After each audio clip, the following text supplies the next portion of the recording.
Hey everybody, Danny from Own Health. So today I want to talk to you about cholesterol.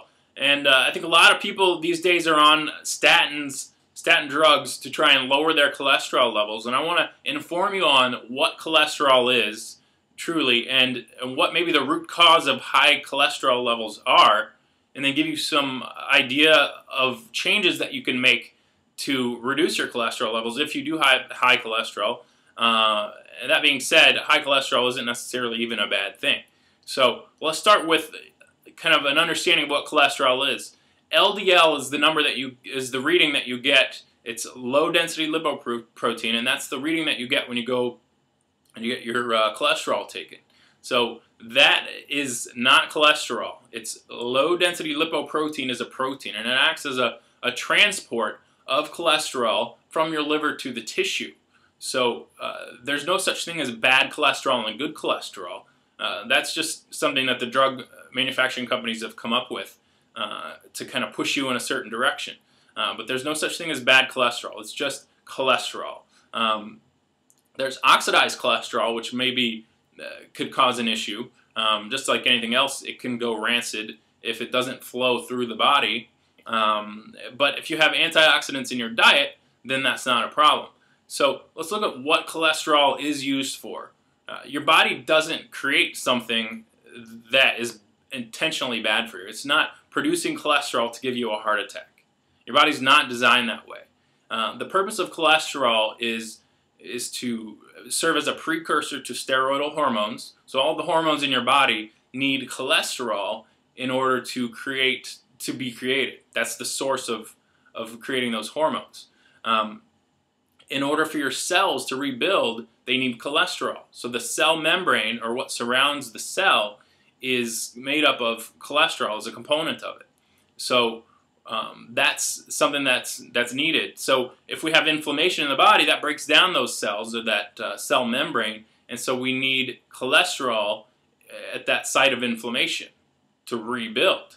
So this inflammation that I'm talking about can be caused by medications or drugs, environmental causes, exercise, over-exercising, parasites or fungus in the body, different hidden stressors that you're not aware of can cause inflammation, chronic emotional anxiety, that type of thing can actually cause systemic inflammation. Alcohol and sugar are probably the most common causes of inflammation in the body that people tend to overlook, and those specifically I think relate to high levels of cholesterol, and alcohol and sugar do. So these are things that cause that tissue to be inflamed and or break down, and therefore require cholesterol to be delivered there by the LDL. So the LDL will act as a shuttle to deliver that cholesterol to those sites to rebuild that tissue. So let's kind of bring it back and look at the HDL. So we've got LDL, which shuttles the cholesterol from the liver to the tissue, and then we've got HDL, which brings it back. So we've got sort of this recycling thing going on. As it goes to the tissue, it gets used. What doesn't get used gets taken back to your liver. So the body is, just like nature, because it's a part of nature, is designed to be efficient and economical. So it's going to, because cholesterol is valuable to the body, it's not going to just throw it out. We would excrete it out if it wasn't of any use, but it's of use. So your body recycles it, sends it back to the liver so that it can be used the next time it's needed. So now we know that both LDL and HDL are shuttles, creating this sort of recycling system of cholesterol, which again, there's no such thing as good or bad cholesterol. And if the shuttle going outbound or out towards the tissue is extremely busy, or there's lots of LDL shuttles delivering cholesterol out there, why? It's because there's inflammation, or there's something that's causing the body to need to produce more cholesterol to meet a need at the other end, some type of inflammation. So a factor that we need to look at is primarily going to be your diet. So your diet actually can influence modifying the size of your LDL particles. So this is something that the doctors really don't tell you about, and especially the drug manufacturing companies don't tell you about, but the size of your LDL particles is what matters most. And because if you have smaller LDL particles, they can get caught up in the gap junction, and then they can go rancid and cause inflammation or scarring and or plaque. So that's the problem. If you have a good diet, then your LDL particles are going to be larger. They're able to flow through much more easily.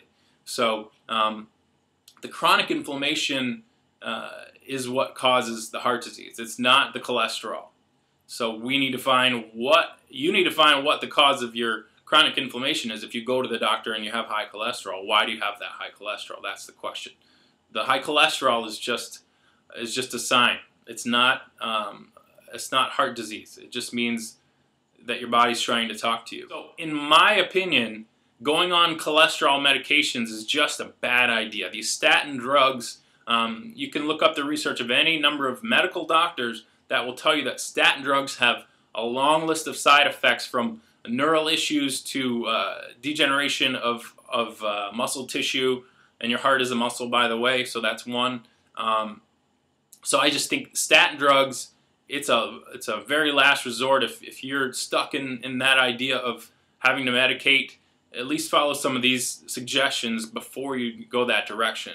Going on cholesterol-lowering medications with only one test is absolutely ridiculous. If you're going to go to the doctor and you show up and you've got one case of high cholesterol, take your time, make some changes, and then go back. It could have just been something that caused inflammation and caused your cholesterol levels to be high that one time. It's silly to go on a medication just right off the bat just because you have one reading of cholesterol that's considered high, which, by the way, they keep lowering that number so that they could sell more statin drugs.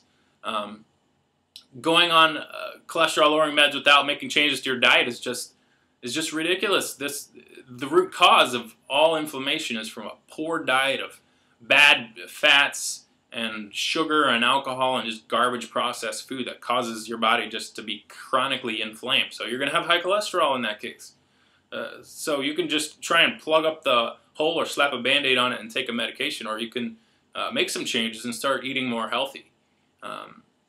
So hopefully this gives you an idea. I think if you just went to the doctor and they told you that you had high cholesterol, go home, take 6 weeks, cut out all sugar and alcohol, and I'm sure that you'll see the next time you go back, you'll have less inflammation, and as a result of less inflammation, you'll have lower cholesterol. So hopefully this has been a help to you. Thanks for listening, and I'll see you next time.